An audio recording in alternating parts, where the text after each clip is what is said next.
Heading down for runway 27, number 2, we have the traffic on final. Hi, I'm Dave Pressey with St. Charles Flying Service on behalf of Expert Village. Now we're going to talk about starting the engine prior to the flight. Like with any other phase of flight, we want to use our checklist. We're going to start with our before starting engine checklist. So our pre-flight inspection is complete. We're finished with that. We're going to check, make sure our seat belts are on and tight. Okay.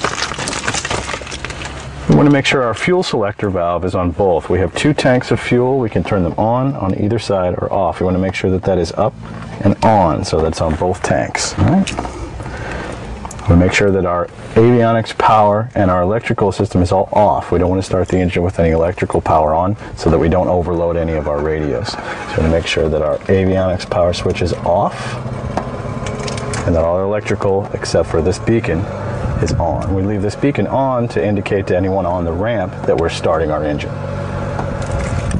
Okay.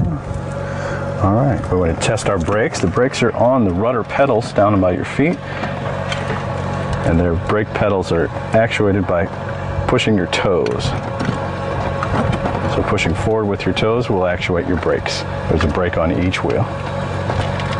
We also want to check our circuit breakers just to make sure that nothing is popped open so that all our electrical equipment is functioning properly. All right, now we'll start the engine. We're going to make sure our mixture is rich. This controls the amount of fuel going to the engine. So we're going to make sure that's full forward or rich so we have the most fuel going to the engine. Next thing we want to make sure is our carburetor heat is cold.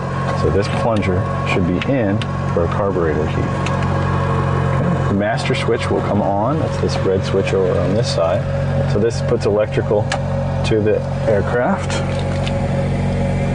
Next thing we're going to do is prime. We're going to take this plunger, pull it out, and what we're doing is atomizing fuel directly into the engine cylinders, into 2 of the cylinders. This will aid in getting the engine started.